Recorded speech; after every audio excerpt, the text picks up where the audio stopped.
But what's hard is going, yo, yesterday I got nothing from working as hard as I could. Nothing happened from that. I'm gonna do the same thing again today, but I'm gonna try to go harder.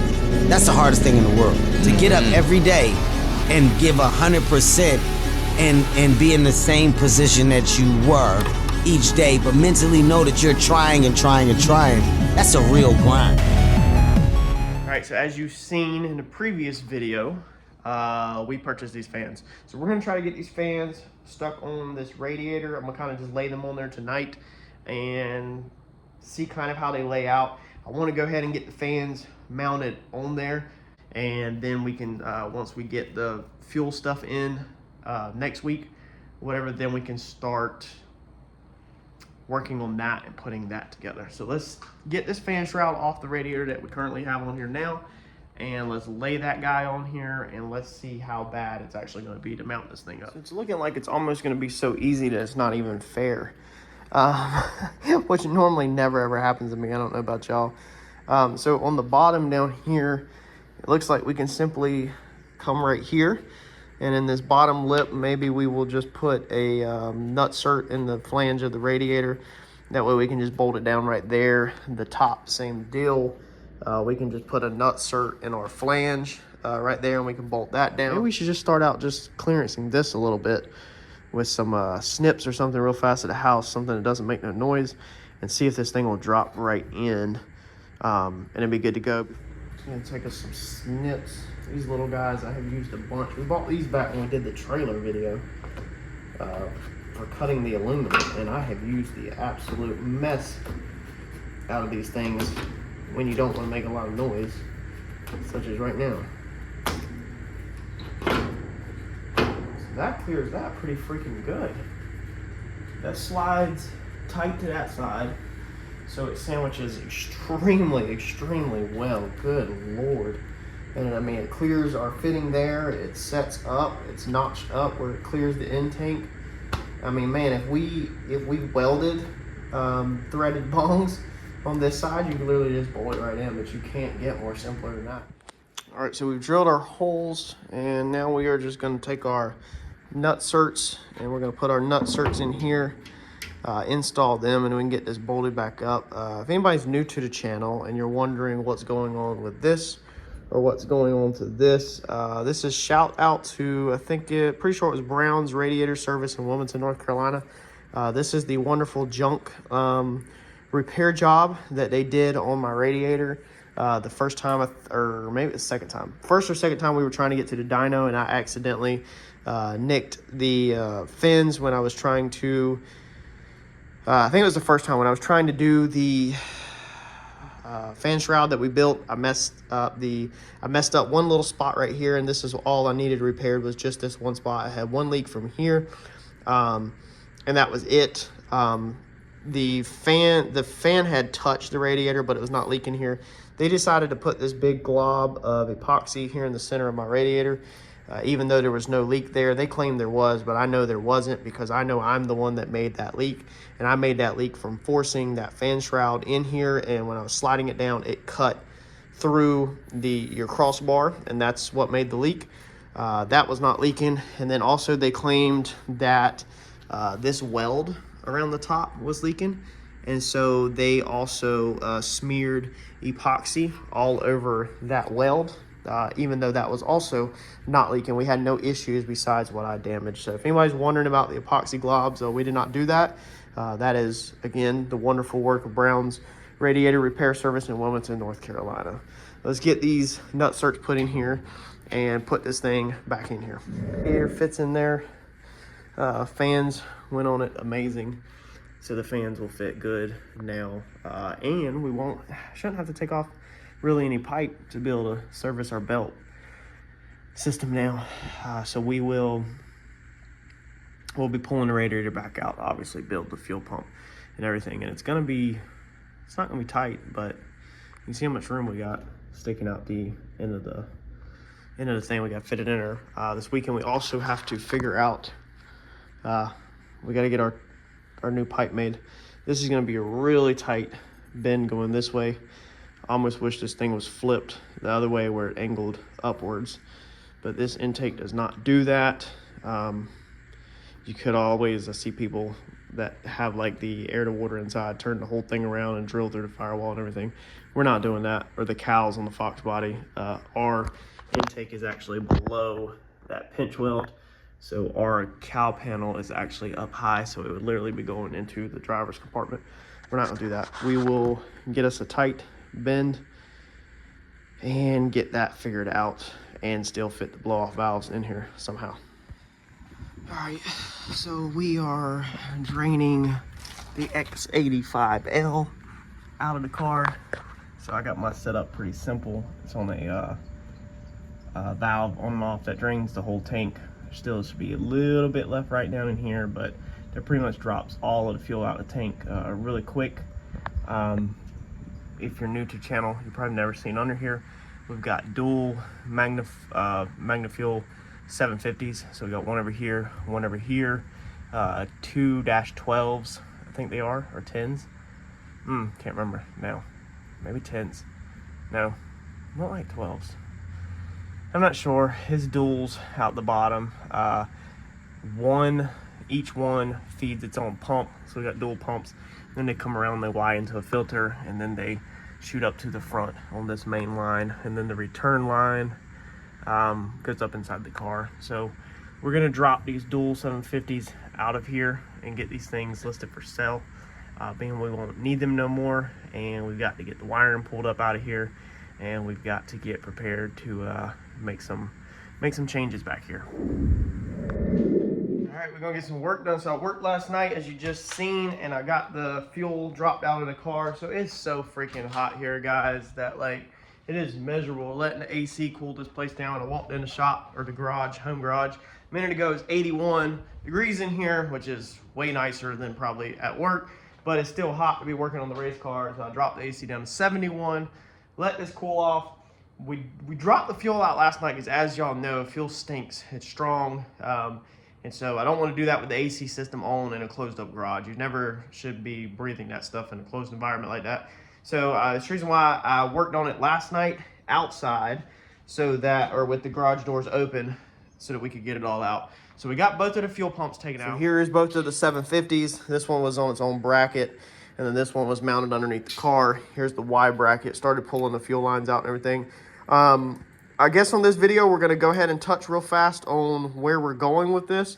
The past two videos have been shorter, but I had probably about 2 hours worth of footage, and I chopped it down to like 2 15-minute videos or less, because I'm trying to keep this real cleaned up and not too rambling, but also in depth enough to help anybody else out that's new to this kind of stuff. Like I have said, huge thanks to Jason Braswell. I've been on the phone with him all week, back and forth.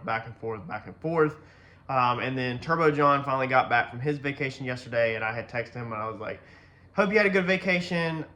You posted on YouTube, so obviously you're still alive. But we need to talk race car stuff. Being I raced with John and Randy, I wanted to get John's advice on what we have going on. I was like, hey, basically we can go turbo right now, but it's not a lot of money, but it's going to be a lot of work to do what I want to do. And I don't mind the work. I would love to do the work, but I understand that YouTube and everybody else wants the content of the car racing at the track. So kind of wanted to get his feel for what his opinion was on it. We figured out the fuel system after a ton of mistakes all week long, back and forth. I've got return labels and stuff going back. I've got stuff coming in.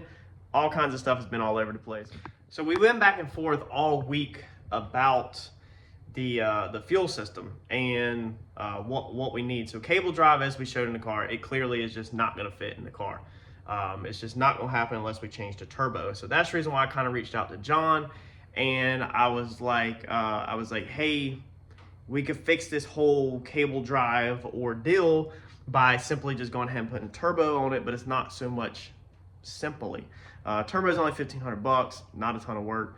But just going a pump up front, Braswell recommended that it's probably not the best idea, because when you take off the G meters and everything, the fuel is not going to want to stay in the pump. So if you're coming from a fuel cell in the back, like here, and you're going just barely up downhill to the pump, then when you launch, obviously the fuel is going to want to go to the back of the car inside the hose, and you're gonna lose prime, and that's clearly not what you want.